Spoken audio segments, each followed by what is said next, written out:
your hands if you have any questions for Ty Flores.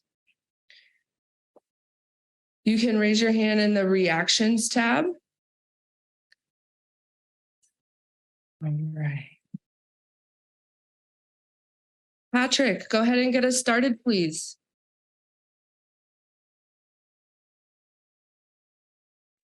Hello, can you hear me? Yes. Hey Ty, so it's Patrick Dana. We talked last month when I was with you with Devin Clark. So you had said that you weren't shocked that they were all testing positive because it was something that should have been expected. Just elaborate a little bit more on that statement and why people should have kind of expected this. Yeah, I mean, I don't think that PFL is alone in that. I think that, it's people are going to cheat in sports. You know what I mean? Like there's always going to be cheaters no matter what. I'm never going to be shocked, especially in a sport like MMA. I mean, you look back as far as it goes. I mean, there's always been guys that have been on the sauce. So, I mean, I'm never going to be surprised. You know what I mean? It's, I'm hoping to have a long career, and I'm sure this isn't going to be the first time or the last time that I faced somebody that's been on the sauce. So, yeah. So you also talked about how you thought Wilkinson was the best fighter in the division besides you. You got that matchup, and now obviously the fight got canceled. So what matchups are you looking forward to now that there's fresh blood in the division? Yeah, I mean, it's a little disappointing. It's I was going to get to face the former champ, and it was exciting. You know what I mean? Because I do think he was the most well-rounded guy in the division. So like I said, it's a little disappointing. I was looking forward to it as a way to prove myself and whatnot. But I mean, no one really jumps out, to be honest. I mean, there's some good guys there that present some good problems. I saw some of the guys that they just signed actually used to train with one of the guys. So a lot of good grapplers, which you don't see too much in the heavier weight classes. So that'll be good.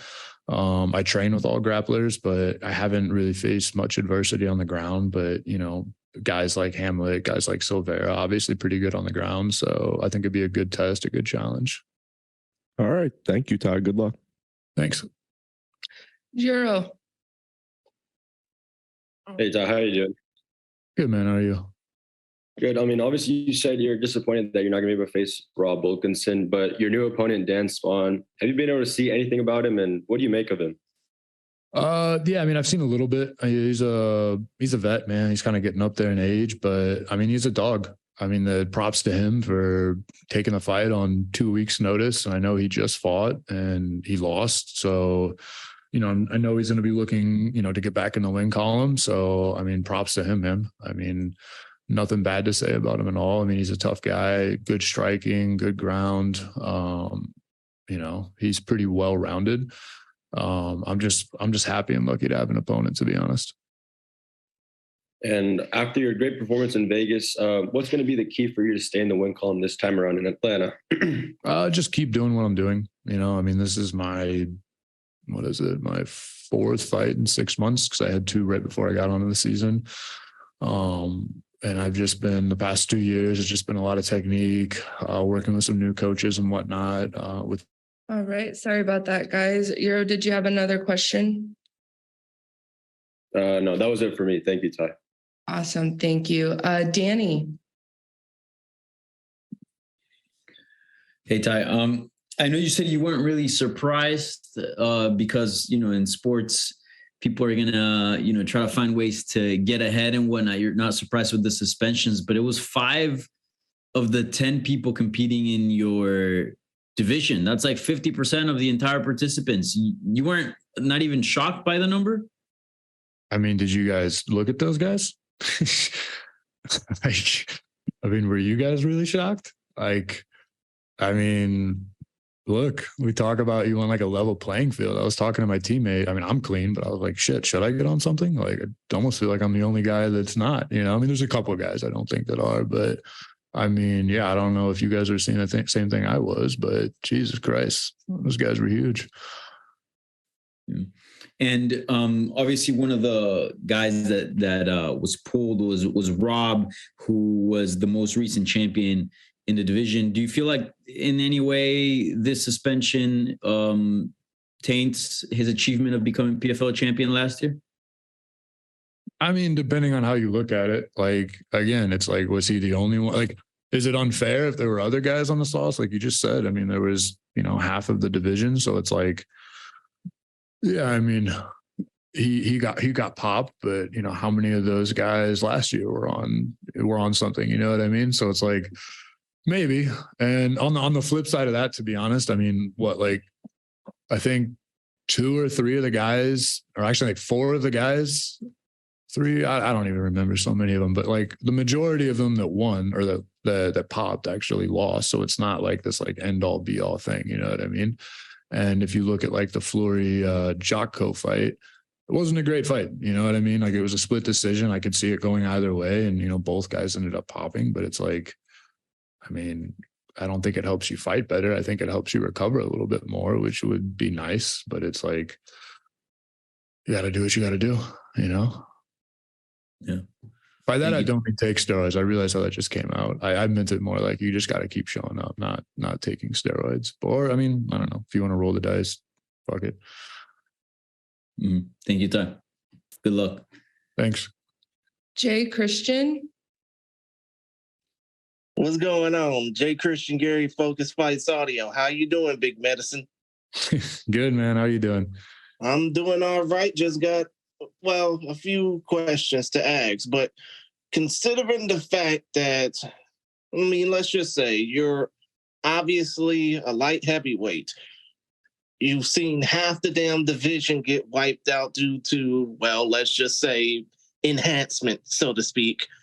When it comes down to your upcoming fight against Dan the Dragon Spohn, do you feel that if you win this fight, be it via submission, decision, or knockout, no matter in what round, do you feel that potentially this may free you up because of the 5 vacancies to get in a light heavyweight title opportunity at the end of the season? I think so. To be honest, I haven't really thought about it. I didn't even know you couldn't throw elbows until 2 days before the last fight. Like, I didn't even know how many the points or anything like that. And I mean, that's just me. I just I'm gonna go in there. You try and get a first round finish or any kind of finish. You know what I mean? Like, it's not gonna affect anything. Like, I'm going out there to get the win. You know what I mean? I'm not looking for a knockout or a sub. I'm gonna take what he gives me. But I would think with the win that I would for sure get into the playoffs. I would think so. They would, but again, it is 6 points for a knockout in the first round, so at least you'd be striving for that. Yeah, of course. I'm going to do that every single fight. You know what I mean? Whether it's, even before I got in the PFL, I was looking for that, trying to get the finish always. Like, it's not something that I'm going to hang back on. You know what I mean? Like, I'm always looking for the finish, and I don't want to fight longer than I have to. You know what I mean? I'm going to get paid the same whether I win a decision or knock the guy out in seconds. So. Exactly. And considering the fact that you're already 1-0 in the PFL, let's just say this. If you were to win that $1 million, clear path or not, what would you hope that the folks watching your journey would get out of being inspired by you, so to speak? What would you hope that people would get out of you fighting, so to speak? I have a lot of heart. That's what everybody always tells me every single fight. You know what I mean? My old coach used to tell me to be more like Apollo and less like Rocky, but I always fought like Rocky. Like, my past 3 fights, I've won all of them, but I've had to get stitches every single one. So it's like, that's just kind of how I fight. I like a dog fight. People kind of like that. You know what I mean? Like, they like to see you come back from adversity and win. And, in this case, I'm going to do it, without any kind of enhancement. So that's pretty special, Special thing if you're a light heavyweight in 2023, and you can say that. Yeah, of course. That would definitely be on the plus side. But other than that, Mr. Big Medicine Ty Flores, good luck on your fight Thursday. I'm pretty sure you won't need any enhancing just to do it. Thanks, man. No problem.